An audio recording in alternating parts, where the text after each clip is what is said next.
All right, so we are joined all the way from Toronto, Ontario, Canada, north of the border, by our friend Dr. Anna Ampaw, as we end Black History Month and get ready to start Women's History Month next year. We're so glad to have such a great leader in the STEM field and cryopreservation, as well as her eFilms nonprofit. I've got a room full here with me at Velma Jackson High School, and we're recording this for all of our computer science and engineering classes in Madison County Schools and our YouTube channel. So we are so thankful for you making some time for us today.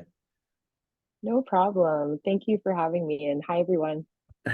Now, and you got a lot of highs in the room there. Now, before we get into Mhm. your everyday career in your nonprofit, you were born in Nova Scotia. Your parents came here from Mhm. Africa. So, talk a little bit Mhm. about your education background, and then you were the only Black female in your PhD program, which is Mhm. a common issue in the United States as well. So, talk a little bit about that and how that shapes you to get into where you are now. Yeah, definitely. So, like you said, I was born in Halifax, Nova Scotia. And so small town, you know, it's a very nice town, but very small. And so I lived there with my family, went to elementary school there, and then moved to Ontario and just kind of bounced from city to city in Ontario. And yeah, I went to like high school, like I'm sure many of you are will be going into as well. And in high school, I really didn't know what I wanted to do at all. And I was like bouncing between maybe I want to be a lawyer, maybe I want to be a doctor, but then the doctor lifestyle didn't really resonate with me because it just seemed like they're always working. So I was like, I want a life that I could enjoy, right? So I was talking to, I think it was my parents, and like, well, what about a dentist because it's still in science, but like you have a life, like it's a 9 to 5, right? And then that's when kind of like my obsession with teeth grew, and I just found teeth very interesting. So I went to undergrad just thinking that I wanted to become a dentist. So I took all the courses, I did the entry test, because similar to med school, how there's an entry test, you also need to do an entry test for dental school as well. So I did that. My marks were decent, and I applied and I didn't get in Wow. any schools in Canada. So that was really disheartening. And so I had to kind of like think about what else I wanted to do because I was done university at that point, and I didn't know in terms of like what kind of job I wanted to do. And then so I was like, okay, well, in university, I really liked chemistry and specifically organic chemistry. So I thought of, okay, what if I just do a master's? And master's is 2 years, right? So it's not too long a time. And so I'm like, let me just do a master's in organic chemistry and the type of chemistry that I'm interested in. So I did that for 2 years, and that's when my love for research actually kind of came about. And so I realized that I really liked researching into things, and I really liked chemistry with like a health aspect to it, and that's kind of what I was doing. But I still was holding on to that dream of dental school. So even during my master's, I tried to apply again, and I'm like, hey, this is the last time. So I tried to apply. I didn't get in. And so I'm like, okay, well, there goes that dream. Let me just focus on dental, or not dental school, on research. So from there, I did my PhD in cryopreservation, like you said, cryobiology. And so that was very interesting. And I just graduated last year. Actually, it's been a little over a year since I defended and finished the PhD. Wow. And so now I'm doing a postdoc in a medicinal chemistry lab. So it's a little different from cryobiology, but it's still chemistry with like a health application. Yeah, and like I said, we're doing a module now on data science and how important using data is. And then last week we Mhm. had a researcher with Merck out in California who actually got to visit us in person. And I know Oh, y'all nice. are very connected in the way you work together because Hmm. you both use the data. Now, I think the Hmm. cryopreservation is so cool because with the changing technology, it's so important to not only to save lives but to prolong lives, to improve quality of Hmm. life. And I know our organic chemistry teacher is going to love to hear about how important lab safety is, because when Oh, you're dealing with 100%. things at that low of a temperature, obviously you have to protect yourself. So, Yeah. for the people who may not know, talk a little bit about what is cryopreservation, because you guys deal with stem cells, organs, blood, all types of Hmm. things that a human body could go into one in a transplant or all kind of things. So, talk a little bit about about what that is? Because I think it's super cool. Yeah, cryopreservation is pretty cool. I'm sure everyone's acquainted with Captain America, right? And his superpower is, I think, I'm not a huge Marvel fan or like superhero, so I don't really know, but I heard that his superpower is that he can freeze himself, right? And then come back to life. So that's kind of what cryopreservation is, where we're freezing living things, but not really in the organism level because we haven't really mastered the cellular level, right? So if you look at your body is made up of so many different cells. You have skin cells, you have blood cells, you have liver cells, so many different types of cells, and all of those cells are different, right? And so the way that we freeze them is different because of the way they differ from each other. And so we were trying to look into better ways of freezing cells because when you freeze something, obviously ice forms. And one thing that happens with ice is that when you freeze or you thaw, ice grows. And it's not necessarily the ice that damages things, but it's the growth of the ice crystals. So Wow. we were trying to make organic molecules that would prevent the growth of ice crystals so that when you freeze cells, like blood cells, for example, so say if you're going to donate blood and they have to preserve it for a long time, they're going to freeze it. And we don't want all those cells to die after you freeze it and you thaw it after a long time. So we were trying to make molecules that would preserve those cells so that when you thaw it and it's ready to be used, there would be less cells that die in the process. Yeah, and especially with COVID, blood was just at a premium. So you guys are Mm-hmm. having to come up with processes and all types of technology and apps were being developed just to preserve blood because the blood Exactly. transfusions were so necessary during COVID. So what type of technological advances have you seen just in the time that you've been in it? Because it's obviously changing every day. Yeah, no, it's definitely changing every day. I can't speak too much on the technology side because we were more on like um, I guess more like the introductory kind of stage of the cryopreservation.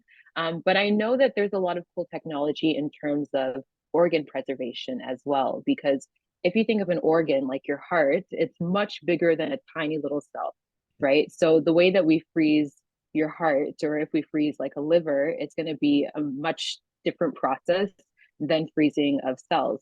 So I've seen kind of some technology where they can freeze all parts of the heart equally because when you freeze something like so Wow. think of like I always think of like when you're freezing meat, right?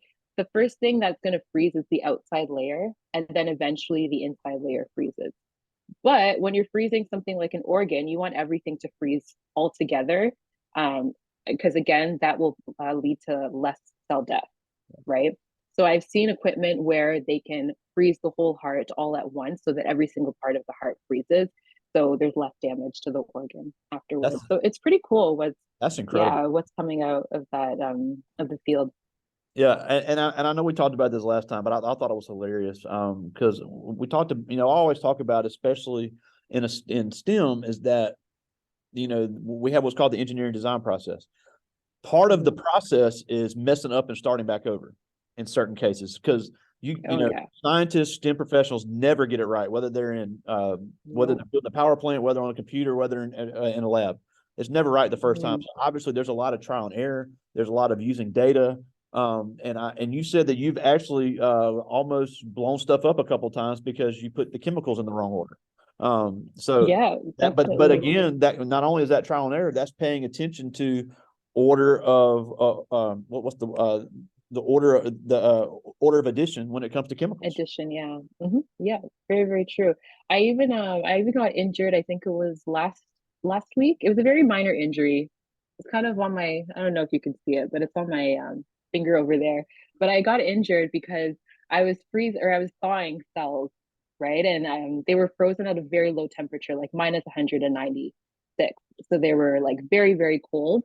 And we froze them with liquid nitrogen. And I don't know if you guys have seen liquid nitrogen before, but it's pretty much like nitrogen that's been cooled down very, very low to almost minus 200 degrees.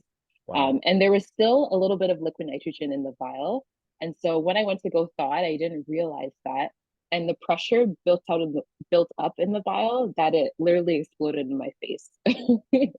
And I injured my finger. So like you said, like, when you're working in the lab, you definitely have to pay attention to safety. Every little thing you have to make sure that you're cognizant of everything that you're doing. There's no like, you're doing a reaction, your mind is somewhere else. You have to be focused all the time. Yeah, and they want to make fun of our chemistry teacher all the time for her importance of lab safety, but that is a perfect example. I'm sure you Yeah. were wearing goggles. If you had not been, that could have been an eye. Oh yeah, definitely. Um, Hmm. now, and obviously, we're going to talk about e-films, but before we do, obviously, with us finishing up Black History Month, you told the magazine that when you were doing your PhD, you were the only Black female.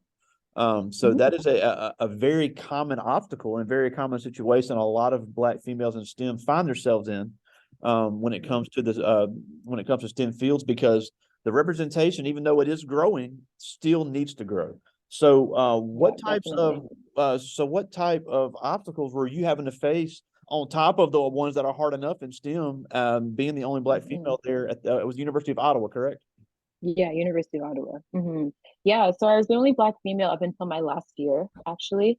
And so, I mean, I was also the only person that did graduate school. I went all the way to a PhD in my family as well in a science, right? And so I didn't really have anything to, I guess, fall back on in terms of, navigation through that period of my life. If I had an issue with something, I couldn't really talk to anyone because again, like no one really could relate, right, to what I was doing. And so yeah, it was definitely difficult, like being the only one in that kind of space. And so that's why I really made an effort to find community and find people that I could build community with, and people that look like me that were also doing what I was doing. Because the one thing I realize now is that mentorship is so important. So everyone that's listening, like if you are aspire to be, something, I would really advise getting a mentor, because someone who has already gone down that road can teach you so much. And with that, you can avoid little mistakes. You can have, navigation and be able to navigate where you want to go. So that's the one thing that I learned in my third year. So a little further, after I started my PhD, and I learned that like this is actually a very hard journey. I can't do this on my own. So I'm gonna need to make an effort and find people that could support me. Yeah, and I know, and that's how I found you guys, is that y'all had such a big social media presence to where y'all created your own community of Black women in STEM, and we've Mm-hmm. had several of your friends join us at different points. Diamond Generette, we're having Lily and Judy Thursday, so Nice. there's just a growing trend of young Black females that are getting into this field because several, and again, we're in Black History Month, so it needs to be celebrated. There was the Katherine Johnsons Mm-hmm. and the Mae Jemisons before that paved the road, and I think it's important Mm-hmm. for more young Black girls and more young Black men to follow in those footsteps, because when it comes to especially something like cryopreservation, you're gonna need different perspectives. You're gonna need, Yeah. because it's even though human bodies are similar, a cell of a white person or a Hispanic person is not going to be the same as a cell of a Black person. You Mhm. need to have different people at the table so everybody is Yeah. represented equally when it comes to research. Yeah. No, I definitely agree. And that's something that I'm really passionate about now, and why I'm doing advocacy now, just because like when I was going through my undergraduate, I didn't even know research was a thing. Like I didn't know you could just research chemistry or research biology. I only knew that if you liked science, then you go into the professions of either being a doctor, a dentist, just one of those professional kind of jobs. And I think that's just because I didn't see anyone that looked like me in that kind of position, right? So even when it comes to your lab PAs and your lab coordinators, I didn't see anyone that looked like me. The professors also didn't see anyone that looked like me. So it didn't really click in my mind that that was a possibility. So yeah, I completely agree that science definitely needs diversity, and not just because of the research, because obviously diverse minds brings diverse ideas, but also just to show the generation coming up that like these positions are possible. Yeah, and like we said, especially with COVID, there are going to be more and more jobs in it, and it's gonna keep having Hmm. a need for it. And heaven forbid, if we have another pandemic in the coming years, you're going to need even more researchers because people are going to have to Exactly. research how to save lives. They're going to have to research, they have to research the vaccine. So the research is just as important as the people doing the frontline care. Hmm. Yeah, completely agree. Now, before I get to the students' questions, and we got so busy talking last time, we didn't even get to talk about EFIMS, Yeah. Empowering Female Minds in STEM, which is your nonprofit, and you guys have actually gone to Ghana, Hmm. where your parents are from. Yeah. So you've actually been to Yeah. Africa, Hmm. to help push this initiative, which is so cool. So tell us a little bit about Hmm. EFIMS and what all you guys do. Yeah, so I started eFans in 2020 when I was in my PhD, and just kind of like what I explained because of the lack of community I had. And I realized that there was also that lack of community in different African countries, and specifically Ghana, where my parents are from. And so one thing that I know helped me along the way was community. So I was like, I wanted to build something for them that could help them along the way because, over here we have the battle of racial disparity and gender disparity when it comes to STEM. Yeah. But over there, it's more of gender disparity and it's even more heightened than it is here, right? Where women are literally discouraged from going into STEM fields. And so I wanted to do something to support the women that are interested in STEM and that are in, undergraduate or graduate school. And so that's kind of how I started. And we have different initiatives like mentorship programs, because, like I said, I'm very big on mentorship. And as we also have professional development boot camps. And so that's actually why we went to Ghana in November to run a boot camp. And it was just really nice because we taught different skills that, you don't necessarily learn in school, but the skills that will help you advance in your career. And so we had professionals come and teach. And it was nice also just to see the community of African women that are interested in STEM and like aspire to be in STEM professions. So that was something that was really Yeah, cool. and you were able to take in some equipment that, and also in Africa, and sadly, in a lot of cases, there's not the funding that there is for public education Yeah. in the United States and Canada. So I think it's important that these kids realize how lucky they are in that aspect because majority of children in Canada, I'm sorry, Africa, especially sub-Saharan Africa, do not have the same resources that me and Yep. you have been blessed to have. And I think that's great that y'all did that. And you guys have also had scholarships for young women wanting to get into STEM. Hmm. Yeah, exactly. Just exactly what you said. We've also had scholarships because, as well, like funding isn't readily available over there, right? The government doesn't put a lot of money into funding research, just like our government does here. So a lot of times when it comes to, seeking out scholarships for graduate school, there's not a lot, right? And obviously, you need to pay tuition fees and everything. So that's also a major barrier that is in the way as well. And so we're like, if we can raise money to fund research projects, to fund these women to go into graduate school, that will also be another incentive to get them interested, right? Because now money is not a barrier, so they can just follow their dreams. So that's something that we're also really pushing with our organization. Yeah, and that's such a cool story, and I Mm-hmm. know here in especially in the Southern United States, we have the HBCUs that do a lot to get African students. I know here at Jackson State, here right down the road, and also at Alcorn State, Mm-hmm. have very big African populations that they Yep. really, for the same reasons, push to make sure these American degrees are earned so they can go back to their country and be able Mm-hmm. to lead research efforts. So that's a really big initiative in the STEM areas right now. But I do have some questions from the Mm-hmm. students, so get to as many of these as I Sure. can. This is Aaliyah Chesser. She's a junior. She just took the ACT today. She's kind of fried. But Oh. they get to take the ACT for free during a school day. It's unbelievable how lucky these kids are. But just where was that when I needed it? But I this is know. Aaliyah Chesser. She's a junior, and she asked, "What is the hardest part of your job?" The hardest part of my job, there's a lot because every day is a learning experience. When you're in research, you're never doing the same thing every day. Which is why I like it because I get bored easily. Like if I were to do the same thing every day, I'd be so bored. Oh, So tell me about it. at least with research, like there's always challenges, right? So right now I'm doing synthetic chemistry, and so that's like the building of molecules. So No. you're building organic molecules. And like sometimes, you'll do a lab procedure, a chemistry procedure that has been published. People are saying that they've done it before, it's reference, and you like follow the exact protocol. You don't miss out anything. You follow the exact protocol, but then the reaction doesn't work, right? And so then you have to try and troubleshoot. So I would say that troubleshooting and trying to get reactions to work sometimes can be very challenging because you have to try to, think about, okay, why isn't it working? What can I do to make it work? So I think that would be the most challenging thing about my job. Yeah, and I think that's pretty much a consensus answer for most STEM professionals that we've had in this class from all over the world. So Mm-hmm. it can be extremely frustrating. Now, this is a good question. This is Jacayla Page. She's a sophomore, and she asked, "How are you mistreated as a first generation Canadian woman in university?" Yeah, it's a good question. So mistreated, I would say is harsh, right? Because um the thing is there's a lot of unconscious bias, right? And a lot of microaggressions. So a lot of times it's not right in your face. Like someone won't be advertently like rude to you or, show you that maybe they disrespect you because of your race and everything.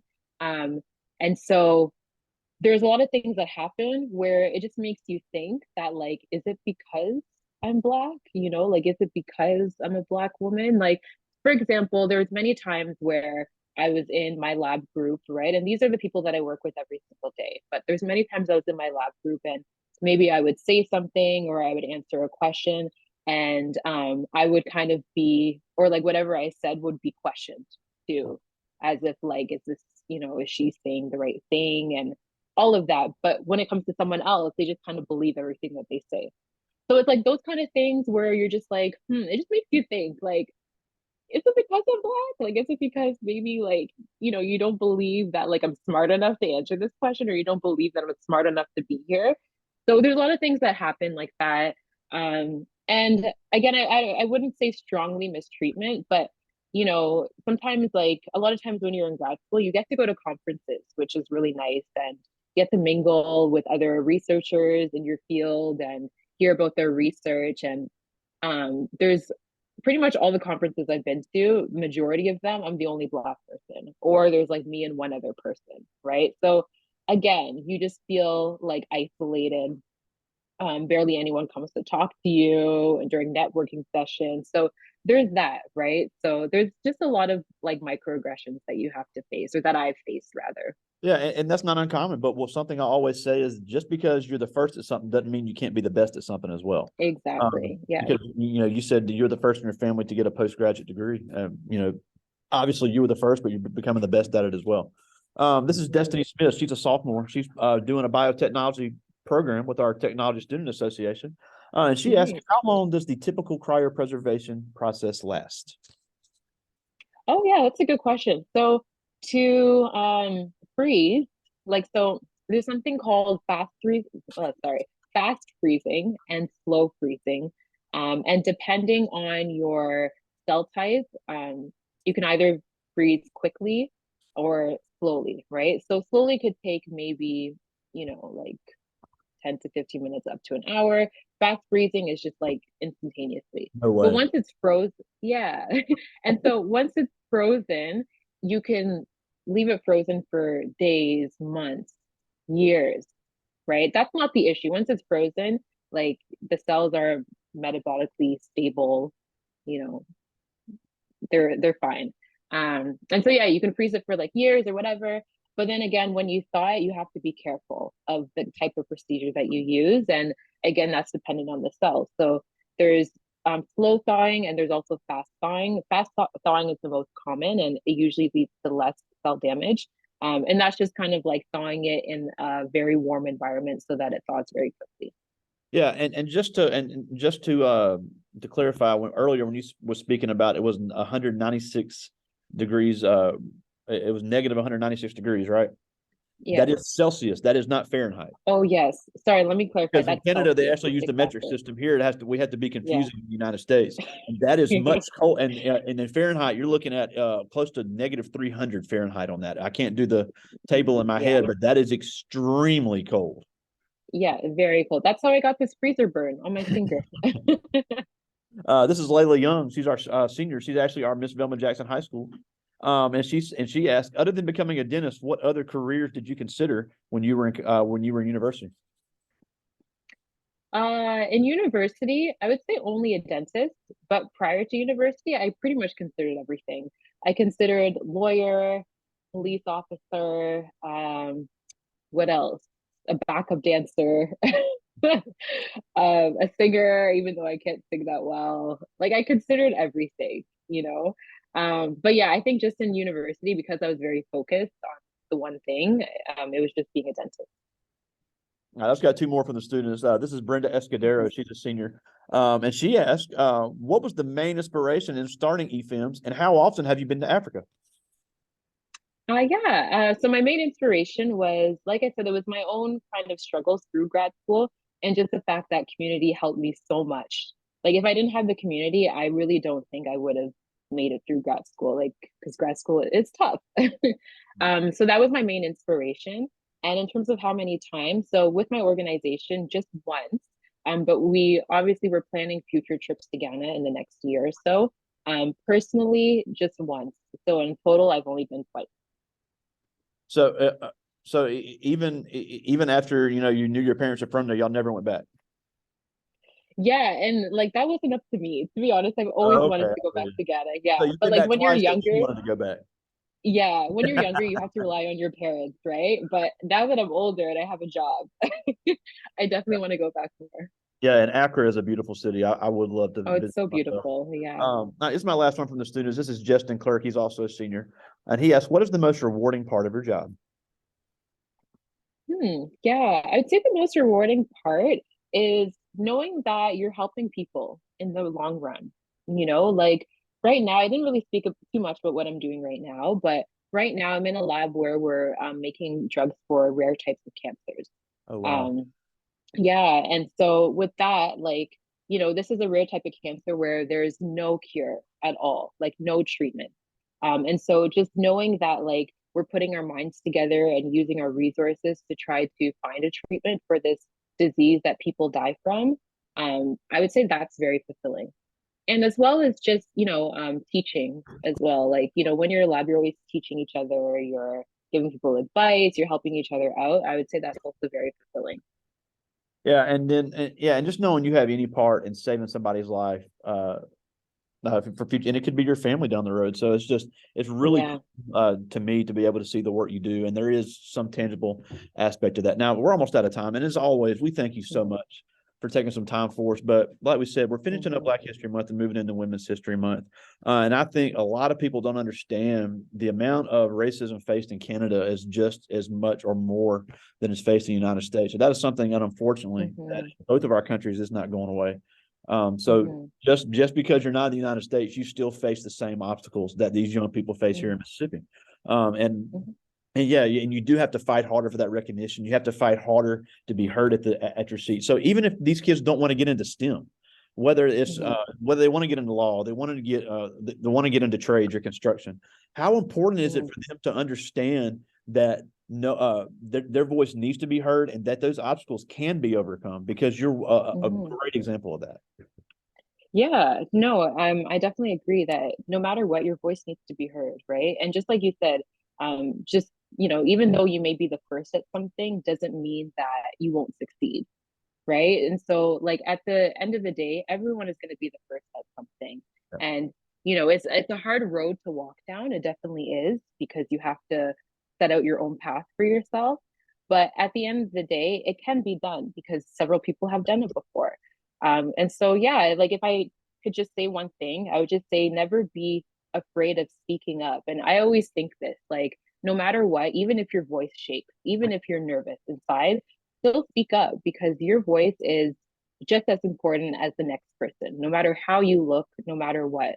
And so many times, like you said, in research and in any other field, diversity is very needed. Having a diverse environment, diverse ideas, very, very needed. So a lot of times you holding back something could be you holding back the new idea or the new cure to this disease, the new breakthrough in this field, right? So I would just say always just use your voice and never be afraid to speak up. That's awesome. Now, before we go, tell us where to find eFilms online. You can find us on all social media platforms. So like Twitter, LinkedIn, Instagram, and we also have a website as well. If you just search Empowering Femmes, FEMS, yeah, you'll find us and you can connect with us. Awesome. Well, again, thank you so much, Dr. Anna Ampaw, all the way from Toronto, Ontario, Canada, there north of the border. Thank you so much for making some time for us. It's always a pleasure. Thank you. And thank you so much for having me again. I always like these talks. Hey, They're I great. enjoyed it too. Talk to you soon, my friend. You too. Bye. See ya.